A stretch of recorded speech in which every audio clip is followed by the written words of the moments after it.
Today we're cooking with beans, and although we're also cooking with plenty of vegetables, none of our recipes are vegetarian. You're going to see just what beans can do to a meat-based dish. They add so much texture and flavor. The first one comes from an outstanding Italian chef, Joey Campanaro of the Little Owl in New York. We're making salad dressing chicken. And I make a very simple vinaigrette, which can be used for salad with cannelloni beans. That's it? That's it. Yikes. Put it into the oven. And the beans are brilliant, so this is so healthy. And did you know there was such a thing as a professional forager? Neither did I. If you've eaten a little raspberry off a plant, you've been foraging. We'll follow one as she gathers salad ingredients literally by the side of the road, then sells them to some of New York's finest restaurants. I said I had 225 plants, and what did he want? And he said, bring me everything. Then my old pal Ming Tsai joins me. We are making black bean scallops with zucchini. I can't think of anything that has more savoriousness than a black bean. Savoriousness, I like that. Savoriousness. I think it's a word. One-pot meal. Excellent.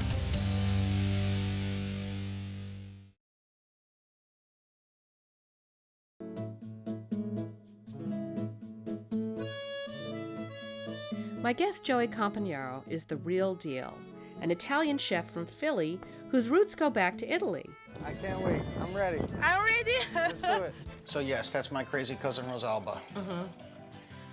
In this film, because it's kitchen cousin, she comes to New York, and then I go to Italy, and she's from the Isola Tremiti, which is in the Adriatic coast off of Puglia. And so, does she speak English? Not very well. So the two of you spoke sort of Italian? We spoke the kitchen language. Uh-huh. It is pretty universal.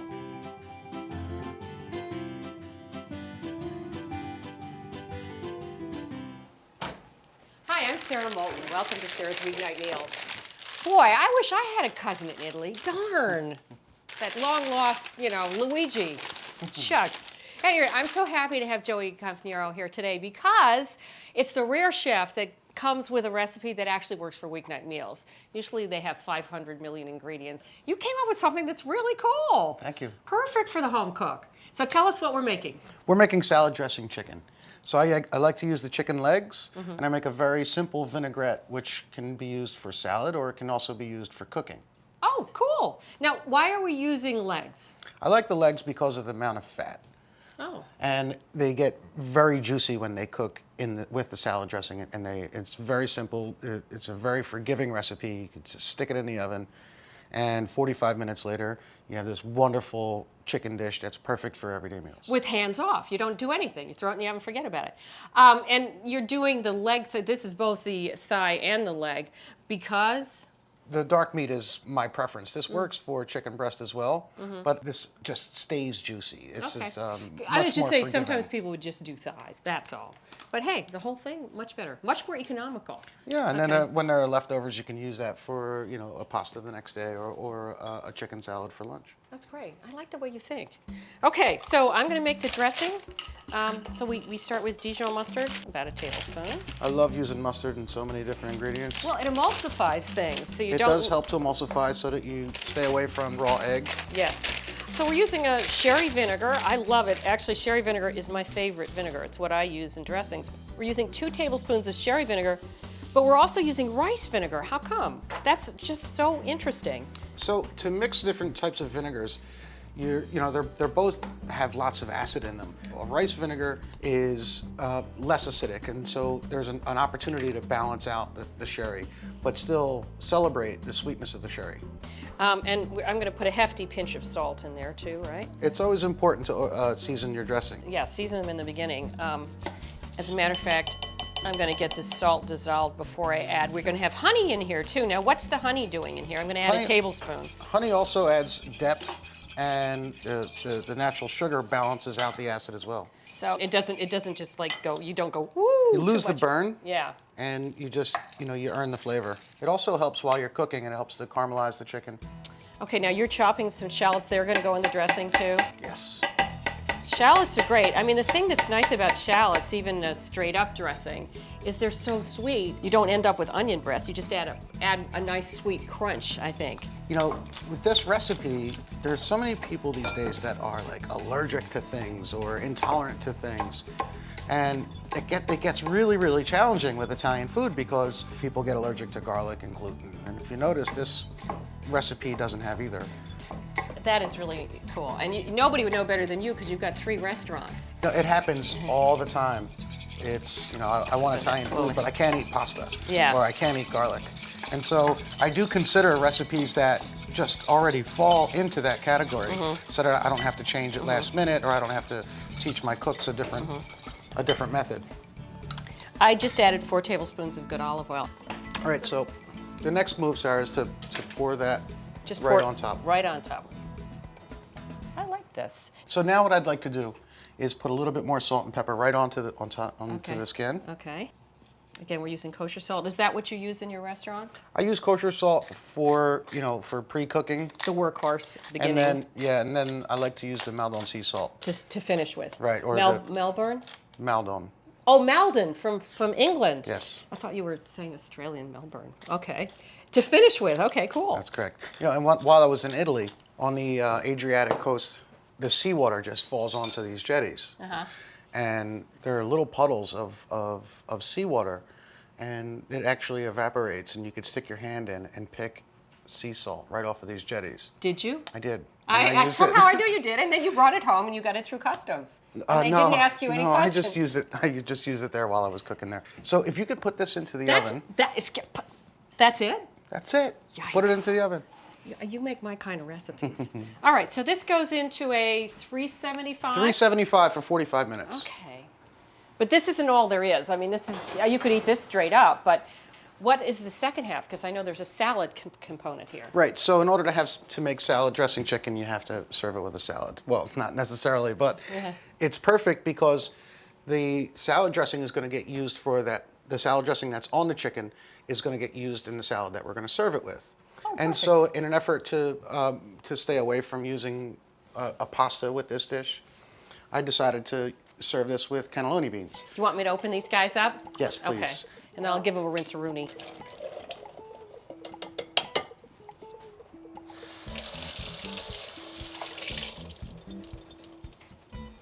Okay. And so I'm going to cut some of this escarole. So escarole is an endive. It gets a little bit bitter, but once it wilts and once you get some heat on there, it releases its liquor, which is very sweet. You know, it's sort of like radicchio.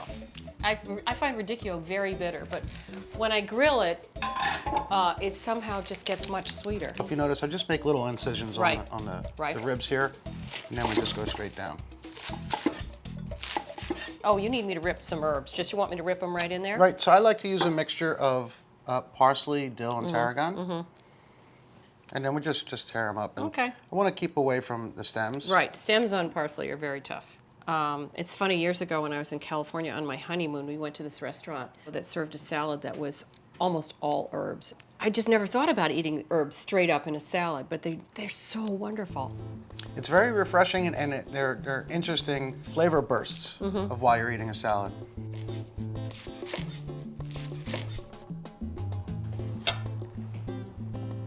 Your seasoning. I'm going to season. Are we going to toss this, or are we going to just leave that salt right there? We're just going to leave it right on. Okay. You could dump those beans on. Okay, good. Okay. And then when our chicken's ready, we're going to dump the salad dressing on top of here, and we're ready to go. Okay, now we're going to have a little Pinot Noir. For this dish, I really like a light Pinot Noir. That always makes That's me a happy. pretty color. Yes, it is. Very pretty. Okay. So let's go catch up a bit. It smells delicious. That's wonderful. Okay.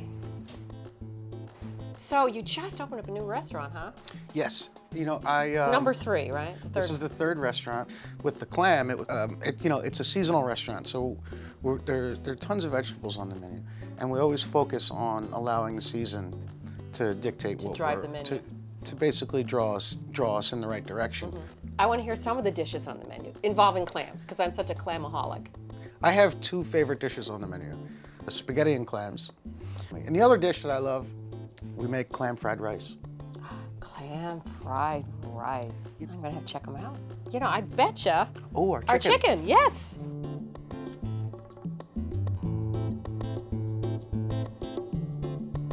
Wow, that chicken smells delicious. I'm gonna go grab it. It smells like it's ready. And I can't wait to, yeah, that's true. You know, you usually know when food's ready because it tells you. By smelling good. Oh, wow, it got beautiful color. I guess that's partially from the honey, as you pointed out. Yeah, the honey and the amount of time that we give to crisp that skin. I'm gonna park it and then go close the door. Here we go. I'll leave these towels here. Great. These look perfect. Absolutely perfect. Yeah, dark meat is so forgiving. It's really hard to overcook it. I'll put those two guys just on here. Yeah, so, and these are great the next day. Mm-hmm. I can imagine, and they'd be great in any kind of dish. And then, you know, what's great about this is it started with a salad dressing, and so it's going to end as a salad dressing as well. But this is a warm salad dressing, and that's why we chose to use a very durable leafy green. Now, all this color, that's all caramelization. That is good. Right, those are the right drippings. So we're marrying the meat to the sauce because we've got those chicken juices in there. Wow, so this is like hot bacon dressing, only it's hot mustard dressing. Here we go. That's right. Homemade by Joey. What a great, great idea. I do agree with you. This should become a weekly special at my home. Nice, nice, nice. I love salad too with meat because I like the acid with the protein. We don't always need to weigh ourselves down. No. And so just super simple. Fantastic. Oh, it smells so good. And the beans are brilliant. So this is so healthy. Yeah, it's very healthy and it's every day. Yeah. All right, let's taste it. Yikes, that's good. Chicken in my salad dressing, I love it. Chicken jus. Yummy, yummy, yummy. So there we go. That is Joey Campanaro's salad dressing chicken with escarole and white beans. Delicious. Thank you.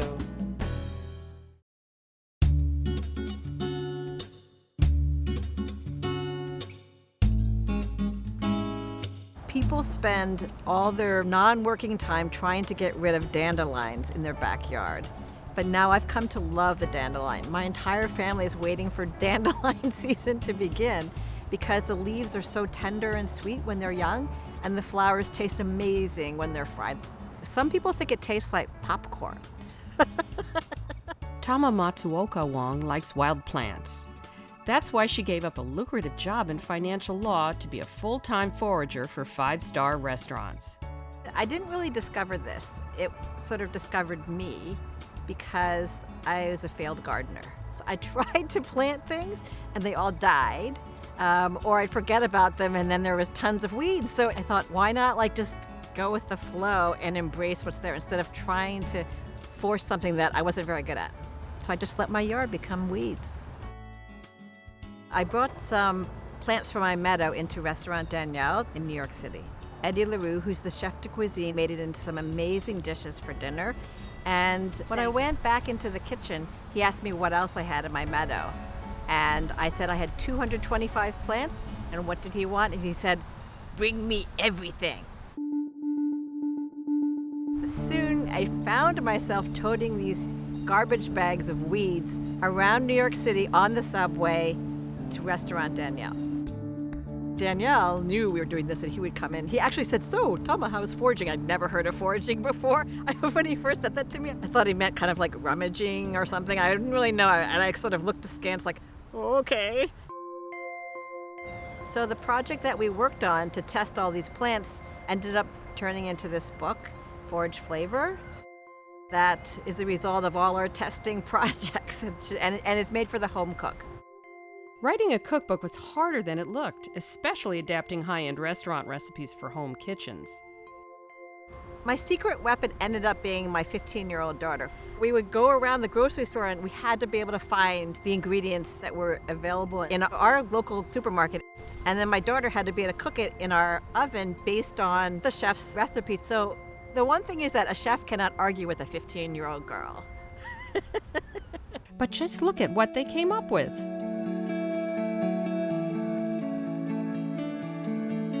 It wasn't long after the book came out that Thomas started delivering foraged ingredients to some of New York's best restaurants. These are called gold moss. A lot of the chefs I work with are always looking for something new. They're very creative. And so she found something really unique for the pastry chef at Gramercy Tavern, Miro Juskokovic. First, she had to make sure it was safe.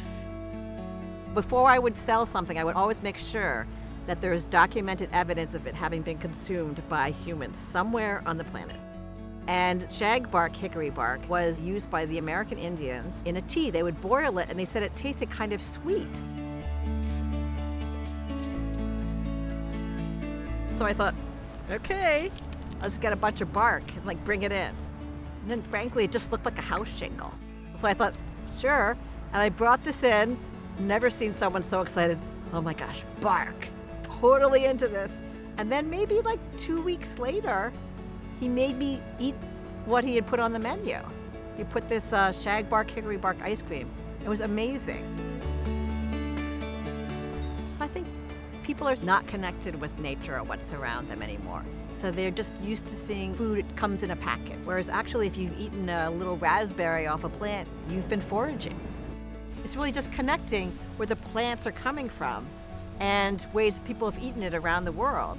It's just that in this country, I think because we have come from other places, we've lost that connection. And so that's part of what I'm trying to do, is to reconnect people from where they're coming from and where these plants are enjoyed. It's not really new.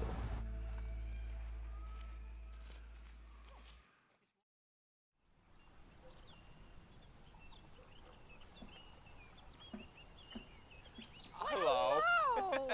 Hey, Sarah. How are you? Nice place. Nice to see you. Look at you watering your I know, flowers. I'm so domestic, Oh aren't my I? God. Yeah. Those are beautiful, aren't they? That's My beautiful. color, too. Well, I'm here to cook.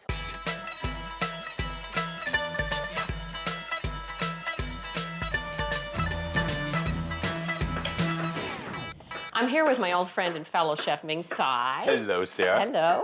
And we are making black bean scallops with zucchini. Exactly. And you say that in China, this is almost as popular as clams with black beans. It is, and it's delicious, right? Scallops are so sweet. And fermented black beans, which is the hero today, are soybeans, right, that have been dehydrated with salt. And you know the new term, it's not that new, it's called umami. Umami, the right? It's that fifth taste. This is packed. I Depth can't of think flavor. of anything that has more savouriousness than a black bean. fermented black bean. Savoriousness, I like that. Savoriousness. I think it's a word. Were you going to get me over my rice impaired situation? Yes, now? and I can't believe Sara Moulton doesn't. I boil rice. She boils rice. You want to kill me. That's like.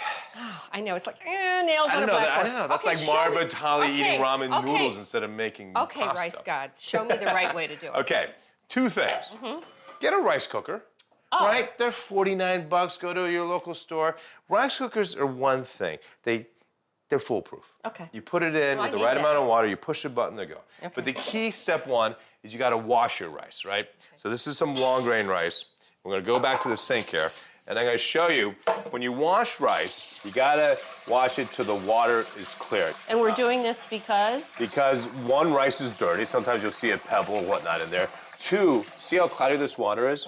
That's really cloudy, right? So that's the starches that are being washed off. You want clean rice. And if you do see something dark, pull it out, right? This rice looks pretty darn clean. But you have to do this about 3 or 4 times. And the reason we want to get rid of all the starch is so we have separate grains when we're done? Separate grains, exactly.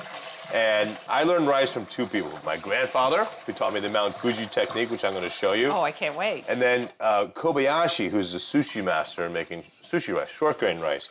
And he always says, always go the same way, because if you go around the other way, it'll confuse the rice and might make him dizzy and not taste good. I think that's folklore, but it's a good story. Okay. All right, so that's the second time. See how much clearer that water Yes. is? I do a trick here. We have kids, right? Brown rice, everyone knows brown rice is better for you, right? Right. So what I've done is I do a 50-50. We call it the house rice.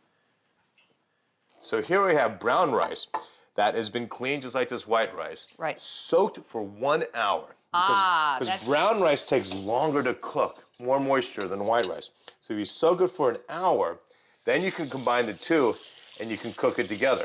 Yeah, because brown rice takes about 45 minutes to cook, and Exactly. white rice takes more like But 17. by pre-soaking it, and and mixing it together, you have a fantastic rice that kids will eat. This is what my grandfather showed me. It's called the Mount Fuji technique. So, it doesn't matter the size of your hand either. You put your hand in, this is Mount Fuji. You touch the top of the rice, and that water goes right to Mount Fuji. Oh, goodness. That is how much water you need. And if it's a smaller pot, you can also use this first part of your finger just to the line. That's how much water this is. Interesting. And you get foolproof rice. Okay, you might be convincing me. I might switch over. Wow, she boils rice. Oh my God. My grandfather just turned over and it was great. I wanted to get your attention. And this is why it's so good. Then boom, you put it in and you push the button. That's it? So that rice is going to take about 30 minutes. And why don't we start prepping, and then you obviously want to make this dish hot. I think there are 7 ingredients in this recipe. It's such a simple. So you're mixing some garlic. Those zucchini there, I want 1/4-inch rounds. Okay. And I'm just gonna do some scallions here. And you know, Sarah, scallion whites are stronger in onion flavor, right, than the greens. So I always keep them separate because I like to cook the whites, and then I use the green as garnish. Like a fresh ending. Exactly. All right, so we're gonna add a little grapeseed. Okay, and I better get going, huh? Yeah, you got some time. What's that, about a tablespoon? You can go, you will just wanna coat it well. We're cooking it at home, so who cares if it's perfectly cut, all right? Although here we have perfectly cut Sara Moulton minced garlic. Thank you, Sarah. All right, move this around. We need about 2 cups of zucchini, I think, right? 2 cups zucchini. All right. Then we'll season as we go. Then we're gonna add the fermented black bean.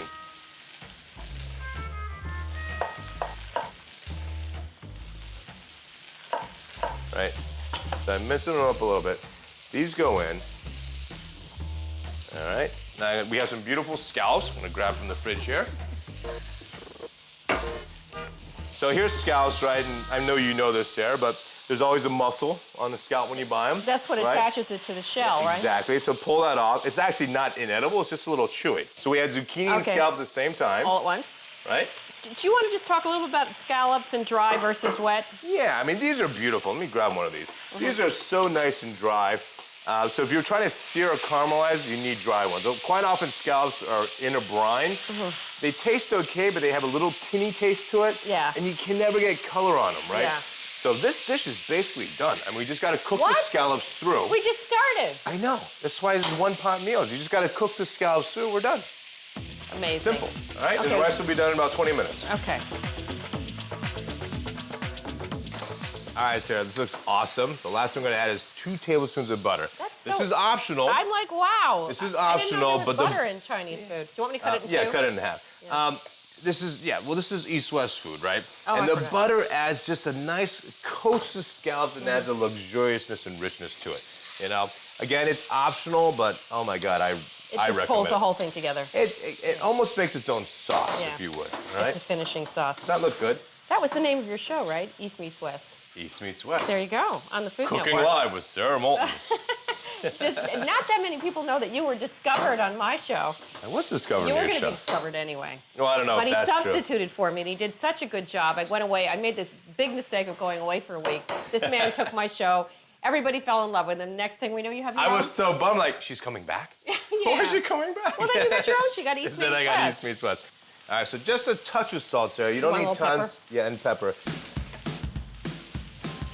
Yeah. All right, we can plate this up. I think our rice is done here as well. Do you want the scallions in here as well? We'll garnish with the scallions. Okay.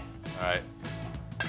So look at this. So you have, it's a brown rice, white rice combo, which is And people just don't awesome. notice in the restaurant? No, they really don't. Flavor-wise, you can't really tell. But look how perfect this rice is. Right? I'm very impressed. I just have to find a little more room in my kitchen for a rice cooker.